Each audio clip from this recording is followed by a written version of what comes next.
Hello అండి, నమస్తే. Welcome back to our channel useful tips and kitchen tips by Kalyani. మన ఛానల్లో నేను క్రాఫ్ట్ వీడియోస్ అండ్ అలాగే కుకింగ్ వీడియోస్ గురించి షేర్ చేస్తూ ఉంటాను. హలో అండి, ఈరోజు నేను చేయబోయే కర్రీ వచ్చేసి దోసకాయ ఎండి చేపల పులుసు అనమాట. సో ఈ కర్రీ చాలా టేస్టీగా ఉంటుంది, అందరూ ఇష్టపడతారు. చేయడం కూడా చాలా సింపులే అనమాట. మీరు కూడా లాస్ట్ వరకు స్కిప్ చేయకుండా వీడియోని చూసేయండి. అలాగే పక్కన అయితే కొంచెం కన్స్ట్రక్షన్ జరుగుతుంది. కొంచెం సౌండ్ వచ్చినా డిస్టర్బెన్స్ వచ్చినా మీరు అర్థం చేసుకుంటారని చెప్తున్నాను ఫస్ట్. ఇక వీడియోలోకి అయితే వెళ్ళిపోదాం. ఫస్ట్ వచ్చేసి నేను దాకా పెట్టేసుకున్నాను. ఆ తర్వాత అందులోకి ఆయిల్ కూడా యాడ్ చేసుకున్నానండి, ఒక 6 టేబుల్ స్పూన్స్. అండ్ నెక్స్ట్ వచ్చేసి ఫస్ట్ నేను చేప ముక్కల్ని ఫ్రై చేసుకుంటున్నాను. ఎందుకంటే ఇవి మళ్ళీ కర్రీ చేసేటప్పుడు విరిగిపోకుండా ఉండడం కోసం నేను ఫస్ట్ వీటిని కొంచెం ఫ్రై అయితే చేసుకుంటున్నాను అనమాట.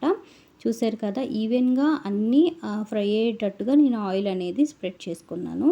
ఇప్పుడు వచ్చేసి నేను ఒక ప్లేట్లోకి తీసేసుకుంటున్నాను అనమాట. నేను 2 సైడ్స్ కూడా ఫ్రై చేసుకున్నాను. మీరు కూడా అలాగే ఫ్రై చేసుకొని ఒక ప్లేట్లోకి తీసేసుకోండి. అండ్ నెక్స్ట్ ఇంకా ఉన్న మిగిలినవి కూడా మళ్ళీ వేసి ఫ్రై చేసుకుంటానన్నమాట.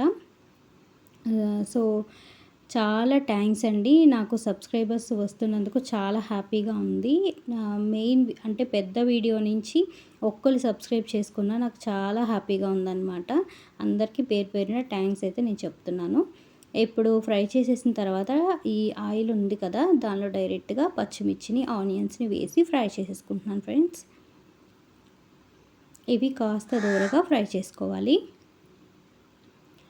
తర్వాత టమాటాలు అలాగే దోసకాయ ముక్కల్ని కూడా డైరెక్ట్గా వేసేసుకుంటున్నాను.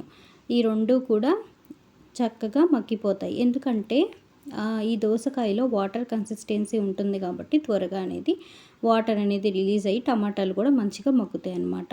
అలాగే ఇందులోకి నేను కొంచెం పసుపుని అలాగే సాల్ట్ని కూడా యాడ్ చేసుకున్నాను ఫ్రెండ్స్.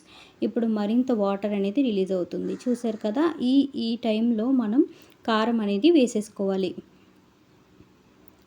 చూడండి, నేను కారం వచ్చేసి ఒక 2 టేబుల్ స్పూన్స్ అయితే వేసుకున్నానండి. ఆయిల్ స్పూన్ ఉంది కదా, సేమ్ అదే స్పూన్ అనమాట.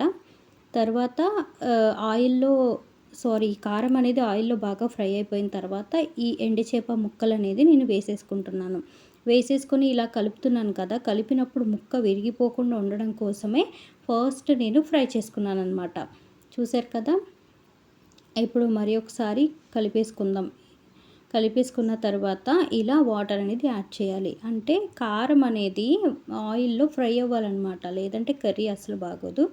సో చూసారు కదా, ఇట్లా నేను 2 గ్లాసెస్ వాటర్ అనేది యాడ్ చేసుకున్నాను. మీకు ఇంకా పులుసుగా కావాలంటే ఇంకొంచెం గ్లాస్ అనేది యాడ్ చేసుకోవచ్చు అనమాట. నేను మూత పెట్టి మరిగించేసుకుంటున్నాను. మీరు చూడండి, ఇంకా ఇలా పులుసుగా కావాలి అంటే ఇలాగనే సర్వ్ చేసుకోవచ్చు. నేనైతే ఇంకొంచెం మరిగించాను అనమాట. కొంచెం థిక్ కన్సిస్టెన్సీ వచ్చేంత వరకు. చూసారు కదా, చాలా బాగుంది, నాకైతే బాగా నచ్చింది, ఫుల్ ఎంజాయ్ చేశాను నేను. సో మీరు కూడా ట్రై చేసి తప్పకుండా కింద కామెంట్ సెక్షన్లో తెలియజేయండి.